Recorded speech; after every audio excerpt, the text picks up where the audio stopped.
Earground Radio. New voices amplified.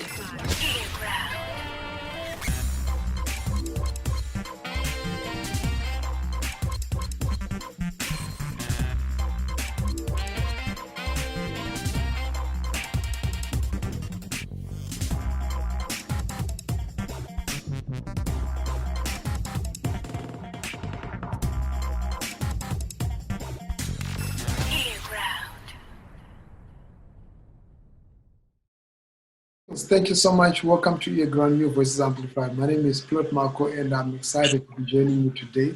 Today is a different day. I'll be speaking to a person that I regard as a legend. He's a legend in advertising, in media. He's a mentor. He is a motivational speaker. He's done so many things. And growing up as a kid, I looked up to this guy because he presented to me what then became the reality that I'm living today. From one-on-one on ZTV, we saw the CBZ Academy and a number of other initiatives that he has done. Welcome to Earground, Gary Thompson. Thank you, Plot. Great to be with you and your team. Thank you so much. It's such a humbling honor to have you on the program. For a while, we've been wanting to speak to you because you're one person who has inspired so many people, and I'm proud to say that I'm speaking to my inspiration. You inspired me in a major way, and this is really great to have you on the program. Well, thank you. It's very kind words. If I get an introduction like that every time, could you just keep going? Don't stop. I'm enjoying. Great. You know. And let's take you back. Gary Thompson, you grew up in Harare. You're born and raised in Zimbabwe. Tell me about that childhood, growing up in a black community, being a white kid. How was your experience? You know, Plot, you're cutting across eras, and most of the guys listening today, you know, I used to be the young guy pioneering things. Today, I'm a little bit older looking back, maybe more history than future. You know, I'm 52, and I go back to a Marlborough boy. I'm just a Marlborough boy, and at that time, it was Rhodesia. Through parental issues, I got sent to Dudley Hall, which was in Norton, and I got to be with a lot of the white farming community, and they teased me as Townie Thompson. I mean, I had no idea about farming. I wasn't the rough and tough sort of white kid you might, well, when you look at me, you don't imagine, but I was a legend in my own mind at 8 years old.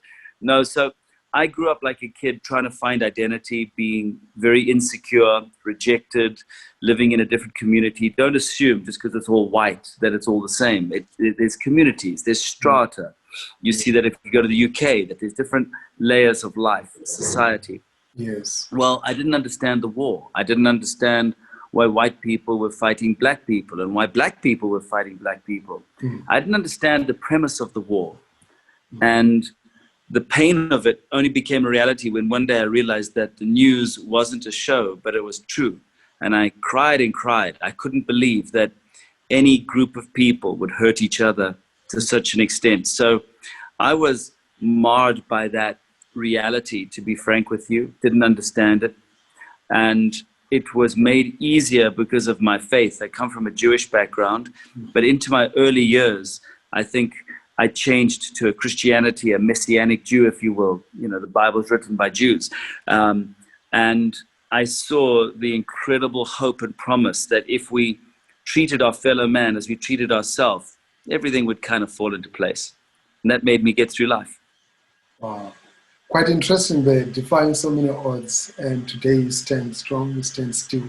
We're going to talk a bit about the first right now in Zimbabwe, but fast forward, you did one-on-one on ZBC. I think that was, for me, maybe the first major appearance from you, where I was like, wow, who's this guy? I mean, and you knew so much, you were interviewing some of the greats. I remember Oliver Mtukudzi and so many other people that were pairing with the program. Take us through one-on-one. What was the idea behind, and what was sort of the most highlight of the interviews that we did? Thank you. Well, one-on-one was birthed from the inside out as opposed to the outside in. And I've always kind of gone back to this mantra that brands are lived on the inside, not on the outside. I might see a label, I might drive it, I might wear it, I might aspire to it, but the internal is where the core is, the authentic center. And that's really what we want to express out. So what I'm saying, whether it's a service brand or a product brand, was I looked at Henry Olonga, the Flower Brothers, Edo Brandis, the Zimbabwean cricket team beating the champions, the British, which has many layers to it, you know. It's almost like the Americans playing the Russians in that ice hockey epic, you know, and we brought the colonialists down, you know, and not one reporter, not one sense of celebrating that in a massive way. We'd rather talk about Black Rhinos football club's manager having an influenza problem through the weekend. And we had a football fixation on every, and still do, on every major newspaper. And, you know, and I looked at it when Nick Price came here, we couldn't even follow the story of then the world #1. And it's a picture of Zimbabwe and possibly a picture of Rhodesia that we've never in this little landscape called our place, this little geography, you know, plot, recognized our heroes. And I'm saying we'll recognize our heroes when they're dead, but we won't recognize them while they're alive. Or we'll adulate them to such a pedestal that they can never live to that place. And so One-on-One was birthed on the inside, where I wanted to celebrate these greats, celebrate their stories, and get it out in a real interview, which would have some of the problems, some of the hurts, the curses, the disappointments, the valleys, not just the victories. And that's where One-on-One was born. And Net1, I believe, was my first sponsor. And I also had Africom, and those corporates, which I'd always had such a great relationship with, saw the benefit of a bigger media platform than just an advertising platform. And sponsorship TV was pioneered. And I love the interviews, and I love being as real as possible, but also having respect. Wow. Quite interesting that you bring in the corporate aspect, and I remember very well, you established one of the big advertising agencies in Zimbabwe, GTA, Gary Thompson and Associates. Yeah. And when you're driving along a red drive, it's one of the most iconic things that you see there. Mm-hmm. That dream to create an enterprise of such, where did it start? Did you go through advertising, media training for you to do that? Well, I want to encourage everybody that your road to wherever it leads may start probably not on the outside. You're going to get this theme recurring, Plot. You're going to get it on the inside. I'll take you a little journey. I'm in Harare right now. So would you like to see what it looks like in Harare? Mm-hmm. Here's my office. This is GTA.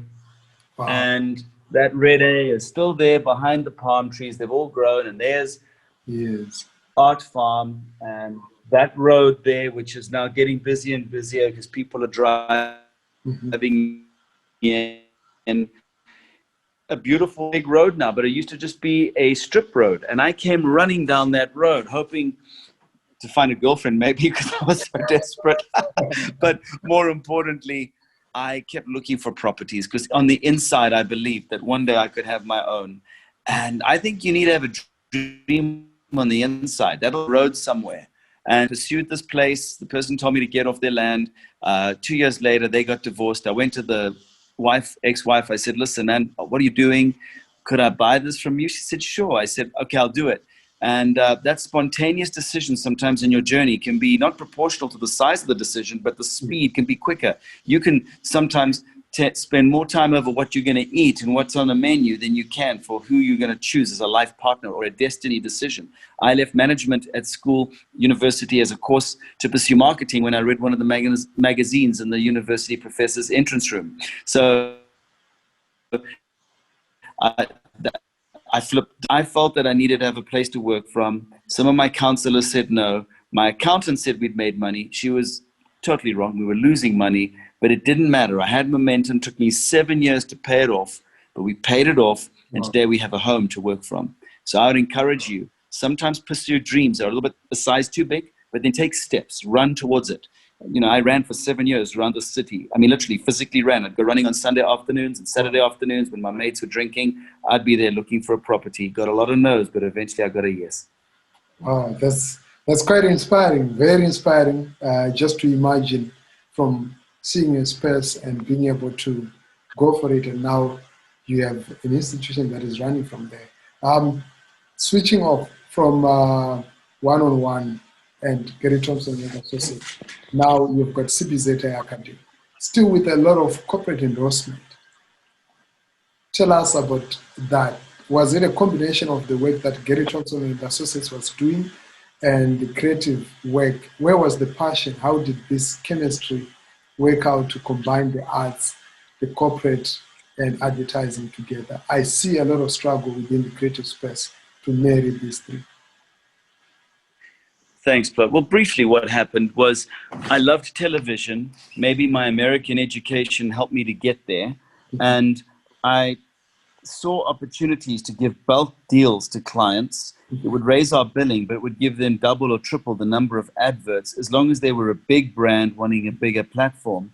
And I felt that the age of hard sell was important, you know, buy now, get this, etc. But I also liked building it into a platform that people would be watching. And entertainment was that platform. So we started with a show called Astro Paint's Movie of the Week. Oh, wow. Just last week, yeah. I was posting about that. You know, I made a Facebook post and they said, who remembers Astro Paint's Movie of the Week? That was epic. Well, thank you. And, you know, I was just a college kid. And the truth is I failed at college in golf. I expected to be the next Nick Price. But that didn't happen. When I came back to Zimbabwe, it was in my heart not to live in the States. I mean, I had everything. I could have been there. I could have married there. I could have stayed there. I was at a golf scholarship at a top-ranked school. My roommate won the NC2As. I could have easily had stayed. I lived in Las Vegas for a while. So there wasn't the issue of opportunity. It was the issue of you live on the inside out. And I just felt the calling to be in Zimbabwe. So I came back and I didn't know what to do. I was a bit disillusioned. And my father said, please, would you do some market research for Cairns Foods? That gave me the entry to Astro Holdings, and that gave me the entry to then do Astro Paints, where he worked. Thank God for nepotism. But I did more for Astro Paints than had ever been done. But that gave me the door. Okay. It wasn't freedom. It wasn't a sponsor. Gary, I need a sponsor. I get that 100 times a day.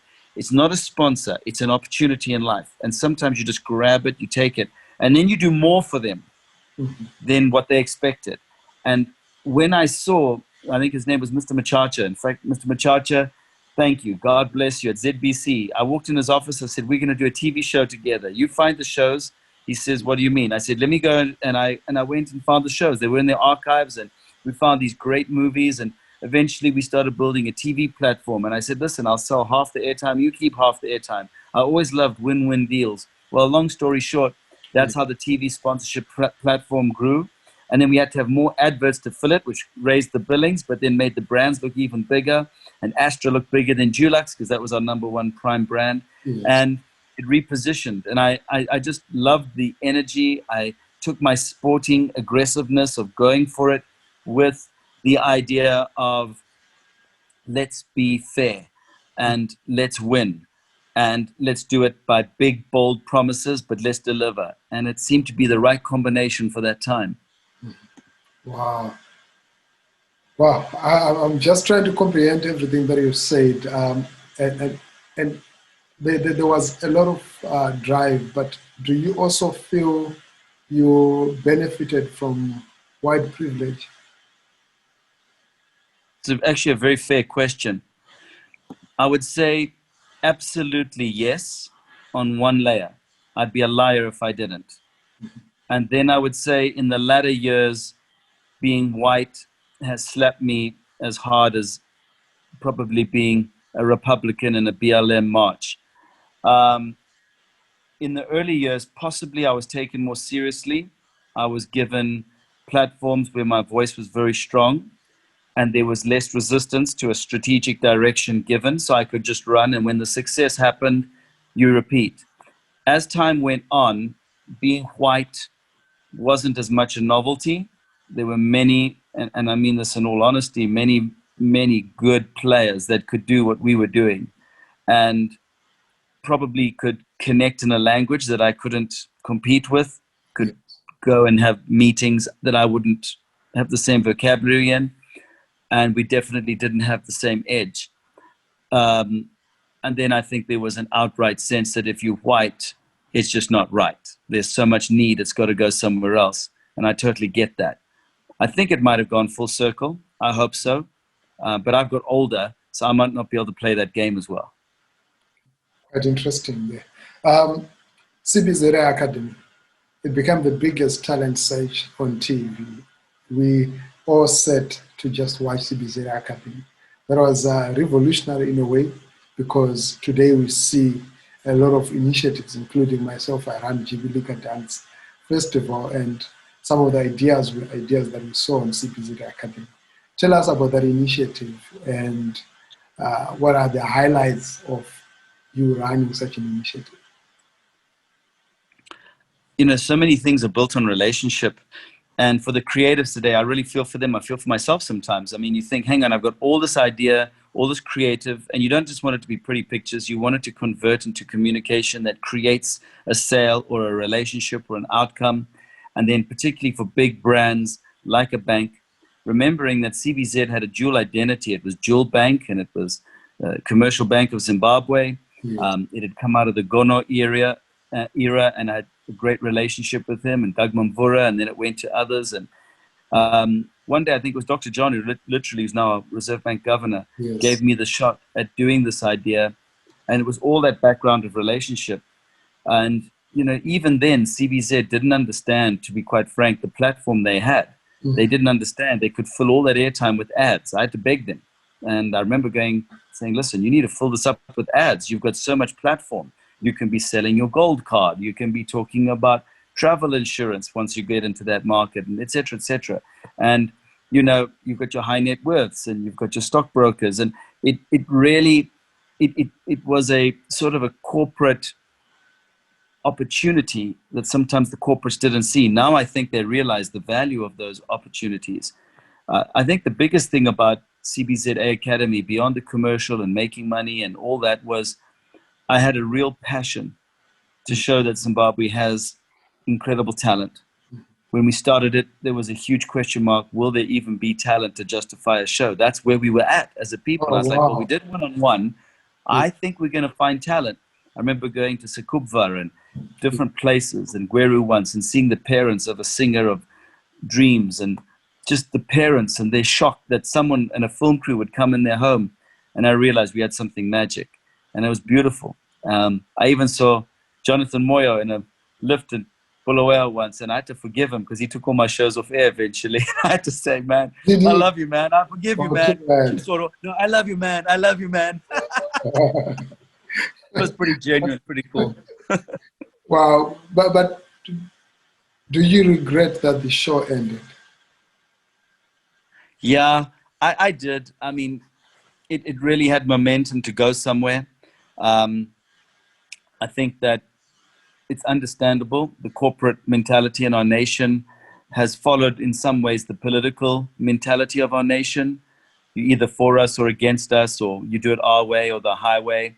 Creative people, enterprise, sometimes can't be put in that box. You're sometimes thinking beyond, which is not right. It's just that's what your nature is. You're to think, what if? Let's keep creating. Let's keep doing. Let's keep moving. A corporate might be looking at different things, not just cost savings, but I realized sometimes I was on a different wavelength, which is probably good to grow things. If you want to be a Silicon Valley type startup, that's brilliant. If you want to kind of hold things as they are, I didn't fit. Wow. And what would you say possibly is the biggest problem when it comes to mentality? Because I'm also observing the same or similar traits that maybe our biggest struggle in Zimbabwe. Yes, we've got a bad politics, we've got a bad economy and other things, but we have somehow become accustomed to a certain mentality that does not allow innovation or new ideas. People want to do things at most in the same way that things have been done. Do you share the same sentiment? To a degree. I think bad can be defined on two variables, trust and fear. Both have a place. But if fear becomes the reigning paradigm in how we make decisions, i.e. the fear that if I give decision making to anybody else, I lose my place. Well, then that comes to the idea that no one but the CEO can make decisions. That becomes dangerous for growing organizations. I think that there's an incredible place to set strategy, set direction, and have accountability for it, and then thereafter trust the people to do it. And that might be a hard part for many. And I would say trust also on a Zimbabwean aspect has been so broken between all of us, public, private, private, that to rebuild trust now is a critical thing. And to be trustful, you've got to almost be vulnerable and say, these are my faults. I might fail in this, but would you trust me in this? And then to declare our interests clearly. So I've always felt that strategically in a marketing relationship, there'll be three areas.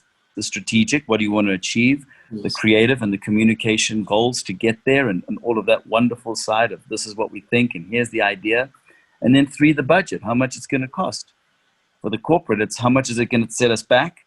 And you hope that that setting back investment will bring you an investment. That's the whole point. And then for the agency, it's how much are we going to make? How can we keep our costs down? So if you keep the trust high and you have less fear and more faith, man, you can do wonders even on small budgets. But you take out trust, you input fear, we're not going to get very far. Right. And I was having a conversation with somebody, and then they mentioned that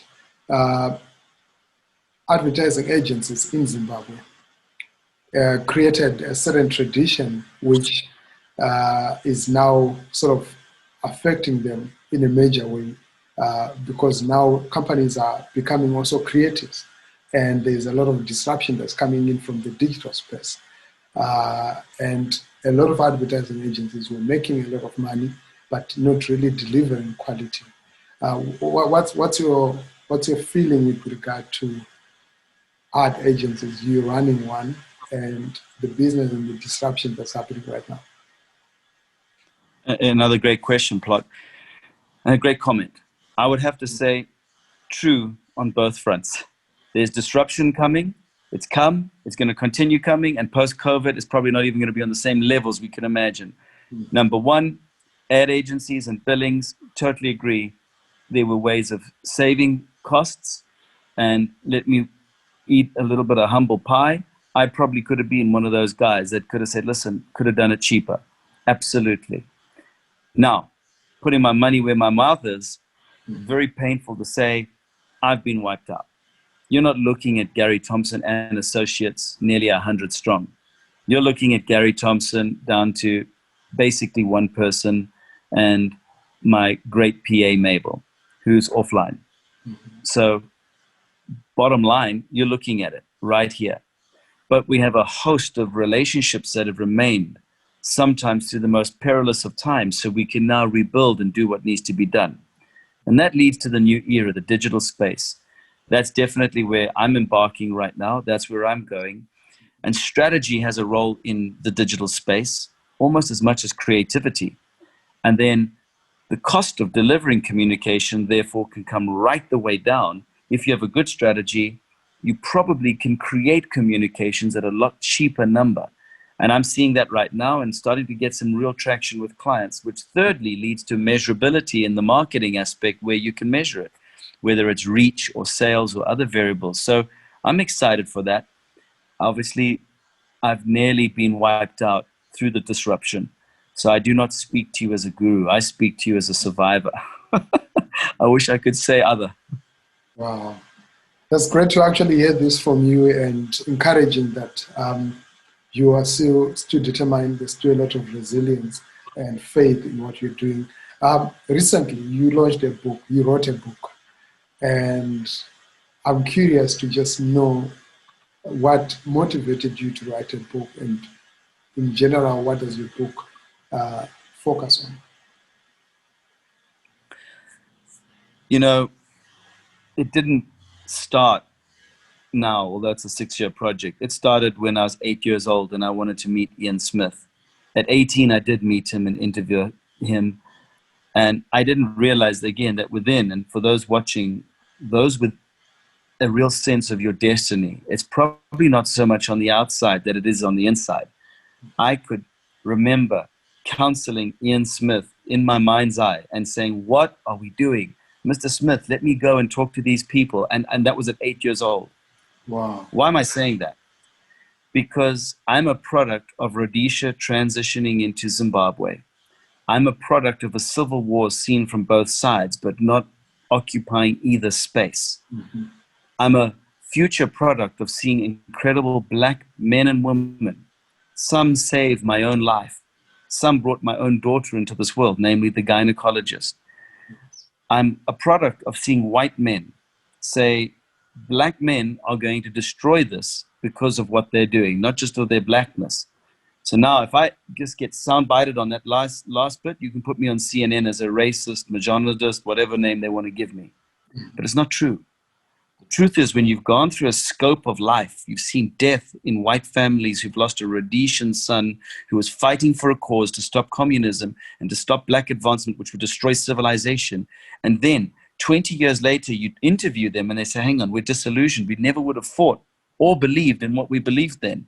When you go to a cadre from Zanla or Zipra, as I've done, and you go into their home and you see them, as I did with Mama Mufayana, crying as a widow, so to speak, that was estranged from her husband because she had a bowel problem and couldn't travel with him. And she's opening up a book to show you the pictures of him with Lord Carrington and some other folks. As a son, you cry out for a black woman like a mother. And it was these experiences which led me, after I went to Zimbabwe prisons, to meet a lady by the name of Winnie Kanayongwa. Winnie lost her husband in the war, blown up by the Rhodesians, used as a human shield. At that point, I would have joined the Zanla revolutionary forces to kill every white pig I could find. Until you follow the story further and you realize, why did the RLI do that to this group of two people, two innocent civilians, allow them to be blown up into smithereens? And then you follow the life story of Winnie through a husband who went with other women. And the reason they were on that Motoko road where they were blown up was they were going Kumusha to make appeasement. So without giving the story away, the story of Winnie, which is in the book The Liberator, allowed me to get the characters of blacks and whites and people I've interviewed, presidents and peasants, and put it together under a new world order where influences from Kissinger to the Crown have been behind the scenes. And only now, post-COVID, are we saying, hang on, the world as we see it may not be the world as we see it. A liberation war as we saw it may not have been what it's all been portrayed to be. Has revolution given us liberty? Was everything about the whites wrong? These are difficult questions, but until we answer them, and more importantly, get reconciliation, our children may not live in this promised land because we're still going around the same battles over and over again, just replace the names. So to me, Liberator gives us the most incredible victory ever by a woman who's the most unlikely hero ever. And I can't tell you the ending, but it's pretty amazing. I'm deeply moved. Yeah, it's really moving. And I think it comes at a time when this conversation is topical, not only in Zimbabwe, but even on a global level. And looking at the Zimbabwean situation right now, how do you feel? I don't know if I'm the right person sometimes, because I can go from radical liberation theology cadre to the most passive man you've ever seen, saying, hey, let's just have a drink together at the bar and maybe let's have a prayer afterwards. I feel that we're lacking right now in reconciliation, which has been, if we had followed former President Mugabe's 1980 policy of reconciliation and truly believed in it, again, on the inside, not as a slogan, not as an ad campaign. I've done political campaigns, as you know, for MDC, Morgan is More, and I've done campaigns for ZANU-PF. Yeah, I did that campaign. Wow. Okay, before you come, did you get into trouble for just doing that campaign? Yeah, I got into trouble afterwards. I lost all the business I was doing with government. Oh, no. But I mean, for the record, I was deeply encouraged by the courage of a Morgan Tsvangirai. I was deeply disappointed on the policy decisions that the MDC made when they didn't follow some of my advice. And I always advised and advocated for reconciliation. And that reconciliation, I believe, would have saved this country an incredible amount of bloodshed and wasted interviews. So I look at it now, I think we're thinking regime change may give us a better Zimbabwe. I would like to challenge every fool thinking that way, all my millions of MDC friends and all my millions of ZANU-PF friends, stop it, to quote Grace. You thought a white man quoting Grace is mad. Yeah, don't do it.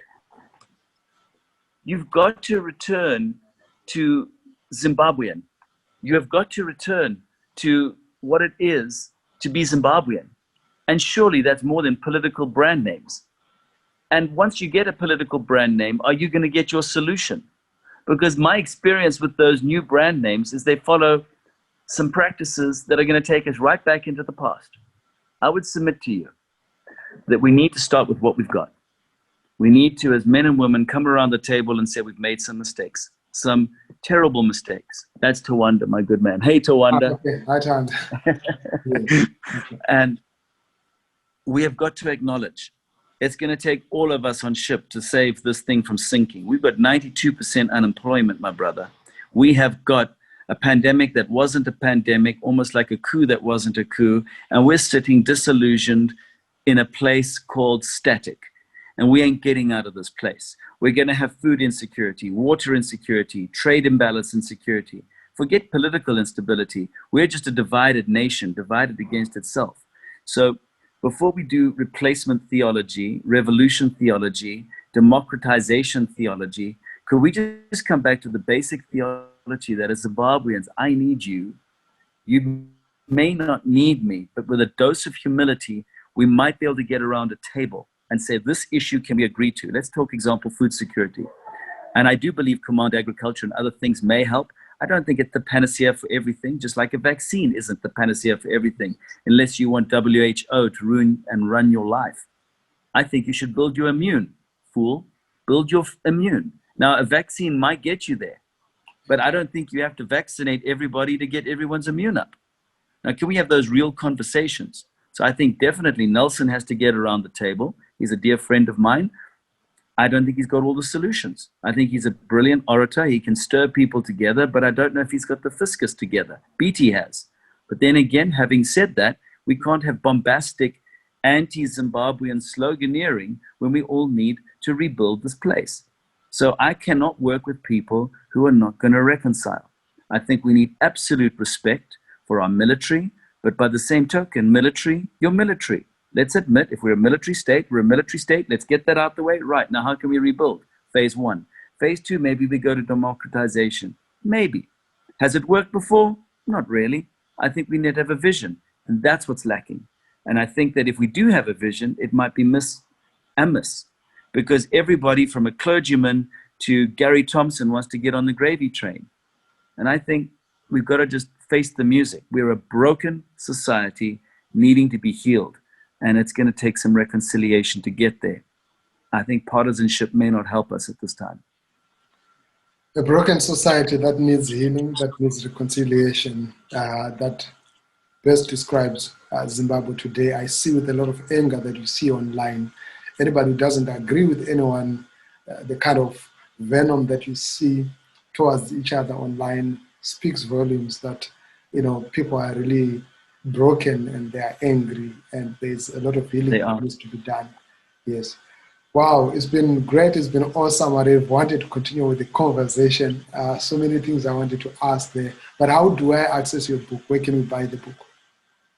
Well, thanks, Plot. Liberator's online at Amazon. You can get it under Liberator, Gary Thompson.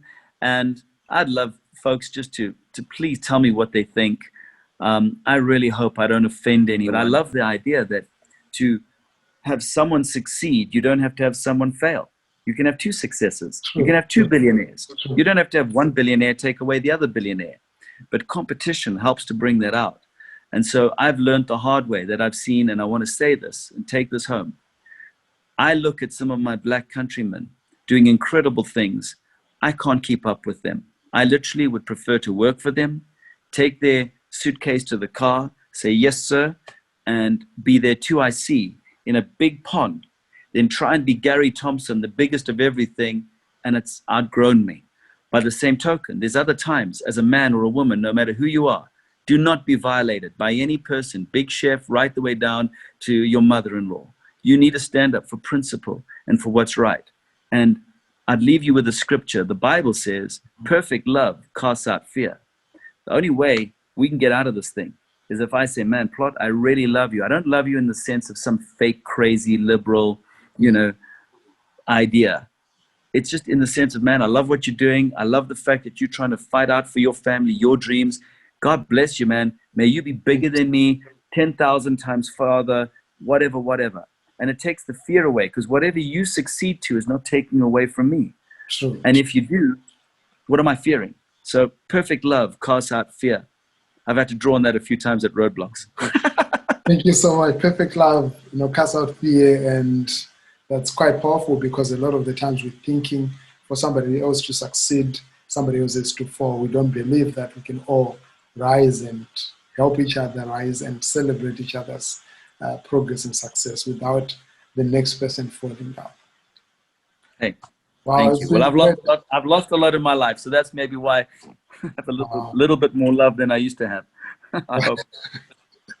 But I'm still happy. You have not lost the smile. You have not lost the joy, the enthusiasm. And thank you so much, Gary Thompson. I really appreciate you. To everybody who's been watching, I've been speaking to Gary Thompson. He needs no introduction. We all know him from CBZ Academy to one-on-one. And I think there was another show that you did. I'm trying to recall it. Well, I think the one that really, there was a few. Money or the Box. Yes.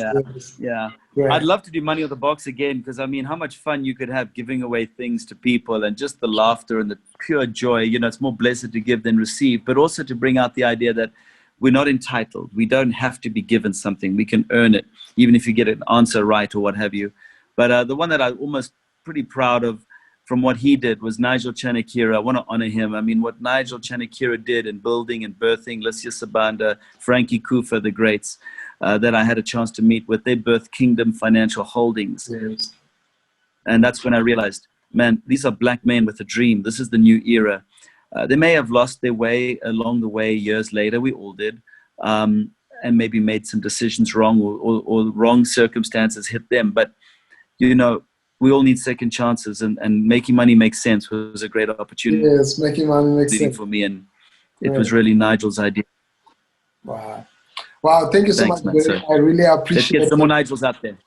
Great. I hope to get in touch with him one of these days. But thank you so much. It's been great speaking to you, and to everybody who's been watching on Earground and also on Zim Celebs. Thank you so much to Zim Celeb for the cross post and being able to collaborate with us for the live streams. Until next time, Earground, New Voices Amplified. I'm out. Plot Mhako. Thank you so much.